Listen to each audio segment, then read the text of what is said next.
Welcome back to another episode of Se7en Pals Go to the Movies. This is another Throwback Thursday review, and I'm here with my friend Touly. Say hi, Touly. Hi, guys. And today we're going to be reviewing the movie Se7en. And just a fair warning, there's going to be spoilers up ahead, so you've been warned. Two detectives, a rookie and a veteran, hunt a serial killer who uses the 7 deadly sins as his motives. So like always, I'm going to start off with my pros. My first pro is the main cast. We have Brad Pitt playing Detective Mills and Morgan Freeman playing Detective Somerset. And we also have Kevin Spacey playing the serial killer John Doe. There are other big names in this film, but I believe that these main characters represent certain characteristics. For example, Somerset, he represents experience and being calm, while Mills is inexperienced and he represents hot-headedness. And we have John Doe, who is the evil mastermind and the puppet master behind everything. So he's a manipulative person. For example, let's talk about the two detectives. We have Mills, we see him drink beer, while Somerset drinks wine. That's a representative of the two characters. We have Somerset, who reads the whole books, versus Mills, who just reads the cliff notes. So we see the two people in two different lights, two stages of their lives. The rookie and the veteran who's about to retire. My next pro is the color gradient of the film. I really enjoyed this color gradient of the film. I believe they used a certain treatment of the film, maybe some acid bath or some chemicals to stop or strip some of the colors and give it that dark feel. Even though it's not dark colors in the film, I mean, it gives you that dark feeling and it fits so well in the film. This, along with the framing shots included in the film that are kind of claustrophobic and makes the viewer focus on certain details of the film. And I believe the director, that's what he was going for. These two things really fit so well. Every time I see this movie, and I've seen it quite a few times, it just makes it feel like they're leading you and making you focus on certain things. So you feel like you're almost a detective, but there's certain things I'm going to talk about later in my cons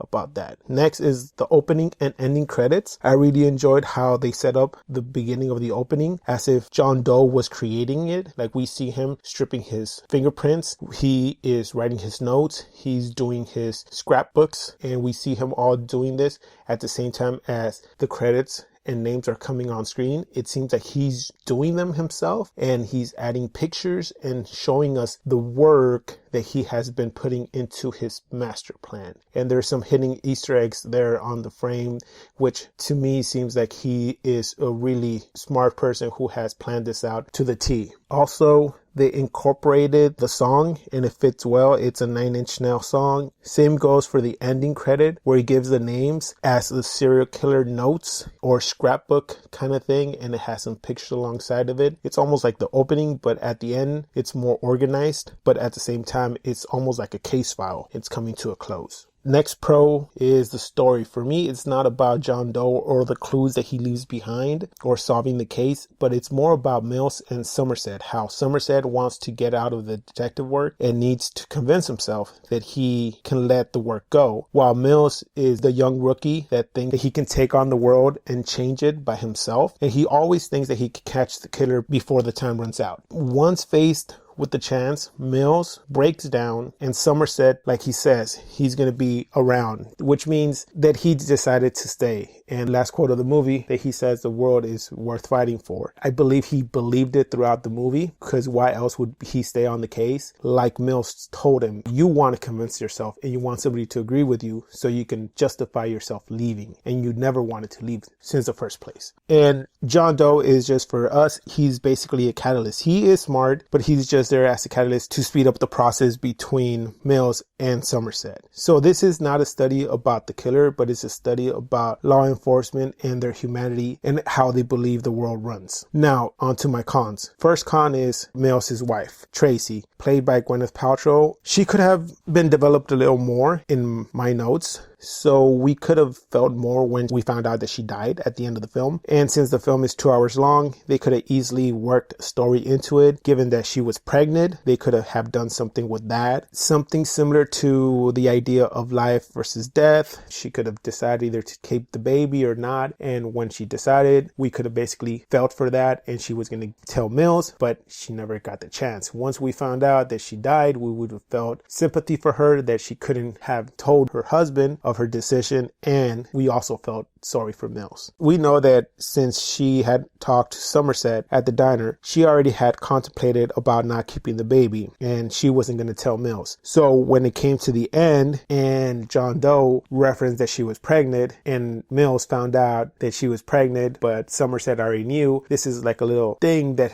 Somerset knew before Mills. They could have played that into the story, or basically John Doe could have said, hey, check my back pocket. There's a picture of Somerset meeting with your wife and he didn't tell you and he's your partner. There could have been a little argument between them right there. You could have developed something between the two of them. Also, John Doe, I believe they could have placed him earlier in the film or throughout the story. They had him in the background, maybe in some scenes. So when you watch the film for the second or third time, you begin to notice him. I'm not saying actually show his face, but show him in the trench coat that we see him outside of his apartment when Mills gets in the foot chase with him. If we can see him throughout the film in that trench coat in specific scenes, and then when we revisit the film and start spotting him, we can actually make him more of a mastermind and say that he was playing them along, stringing Somerset and Mills along, that he was ahead of them, 3 or 4 steps ahead of them, since we know that he had this planned out for years. Since we know that he let Mills live after the chasing in the alley, I mean, this would have played so well into it, because why actually let him live if you weren't following him along and you needed him to be alive for the last 2 victims of the movie? You can also make this movie somehow a game of chess between Somerset and John Doe, with the clues linking to the old cases of Somerset's past, and then having Somerset need to explain the cases to the rookie Mills. In this way, he has to open up his life to the rookie, and that way we see him opening up and the rookie getting to understand the mentality behind Somerset and why he has to be kind of cold and act like he doesn't care about the world, when in reality he does really care, and that's why he has to stay on the case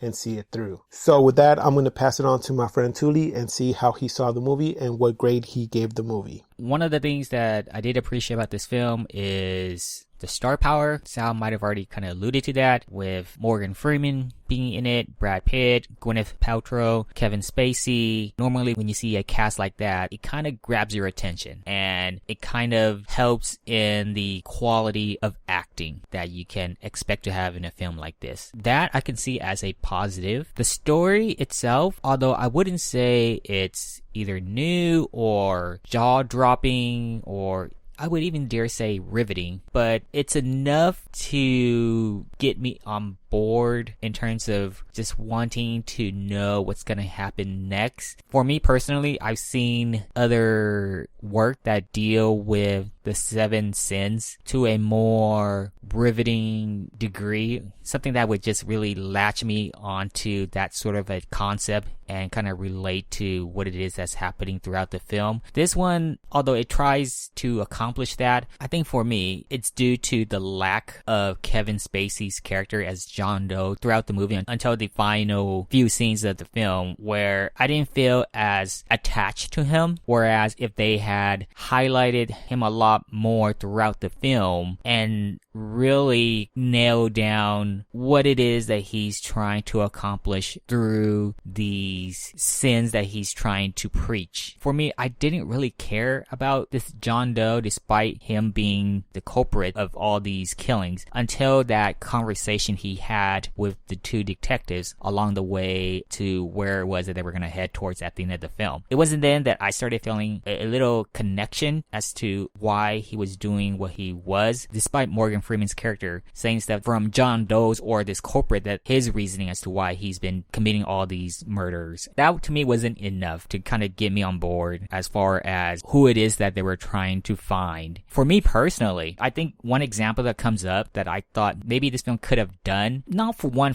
of course, but just take inspiration from, is The Silence of the Lamb, where maybe at some point, not too late into the film, maybe like midway or something, they were able to retain this guy and start interrogating him, but he wasn't budging to giving out information and stuff unless the detectives comply. But then they show some resistance as to complying with him because of the sort of mentality this dude has. And that's another thing that's kind of, I'm not sure if it's me nitpicking, but for example, example, Morgan Freeman's character being the longtime detective that he is, who is about to retire, I would have expected a little more investigative skills. I wanted him to be a whole lot more cautious of the situation that they were in. I could kind of give Brad Pitt's character a pass because he is a rookie, and in a way I feel like Morgan Freeman's character was training him to be a better detective and in a way a better person as well because of his hot-headedness personality as one thing that might be holding him back in being a more mindful person. But when John Doe gave the idea of either he pleads guilty, they do what he says, I would have thought that at least Morgan Freeman's character would have kind of questioned why he's doing this. And maybe there'd be like a scene, them talking about, oh, this could be a trap if we're going to go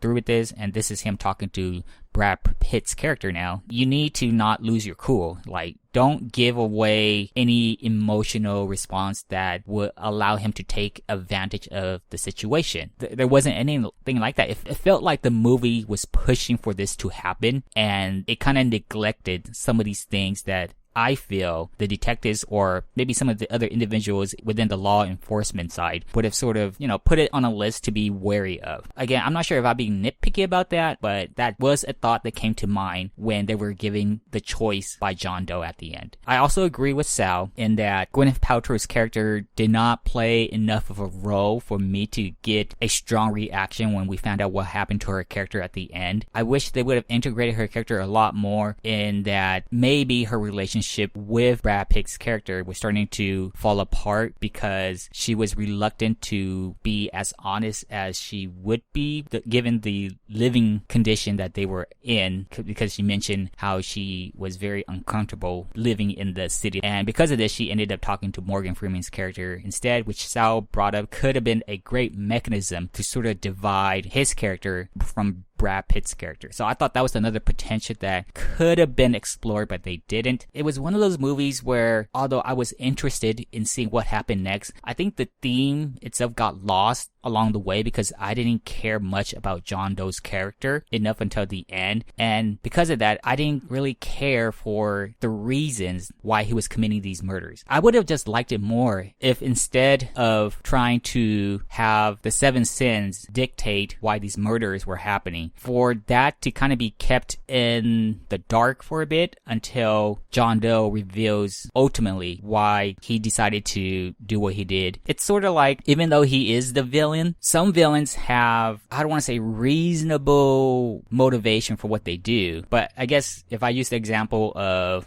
Thanos from the Marvel Universe movies, even though his measures of solving the crisis of the population of the world outgrowing the resources available to it as being a reasonable explanation as to why he decided to do what he did, despite it being an extreme measure, I can kind of see that, and it gives me some thoughts behind it. But for John Doe, it came towards the end of the film where I felt it was a little too late for something like that to come together, versus maybe had it just been him personally delivering these messages, not through writings or anything, but I needed to see him because I just feel more connected to the character that way. I felt that the setup to when John Doe was gonna kill Brad Pitt's character, I feel like it was unwarranted because the setup up to that point had not been established enough for me to even remotely expect why he did what he did. Like, for example, if they have shown like a scene of John Doe maybe spying on Tracy, then I can kind of see, oh, he's probably going to take advantage of a situation later because now he knows who Brad Pitt's character's wife is. But for him to outrightly not shoot Brad Pitt's character when he given the chance, especially after that long chasey sequence, I just felt like it was unwarranted. It didn't feel right to me. Maybe, I guess the easiest way I can put it is just execution, like how it led up to that point, and it just left me with questions that I just thought didn't need to be there at that point because the setup wasn't right. There was just something that was lacking. It didn't have that punch that I would normally expect from like these type of films, where I'm just interested in seeing what's gonna happen next.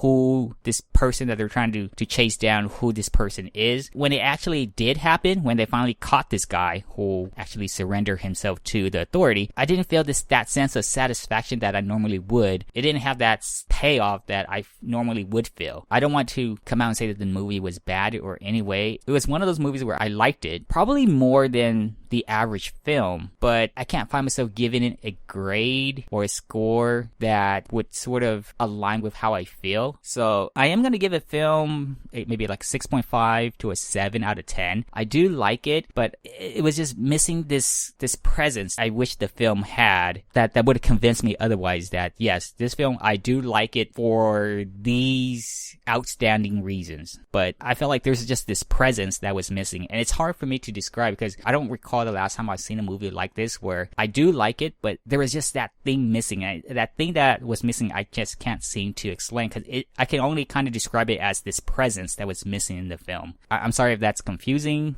but that's how I kind of saw it at the end.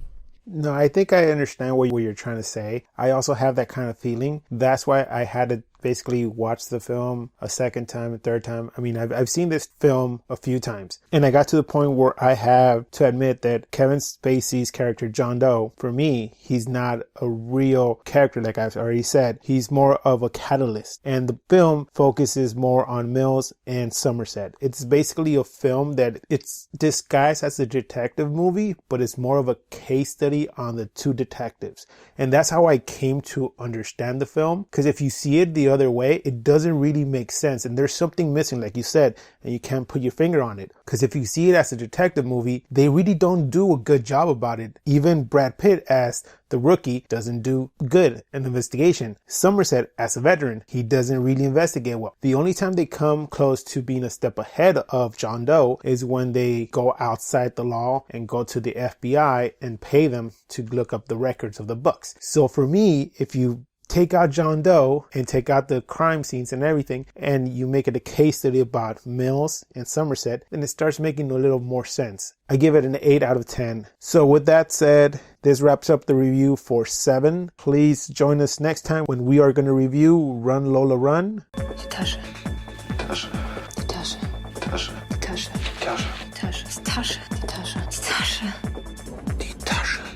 Please like, comment, and subscribe. You can find our social media links below. And like always, keep watching movies.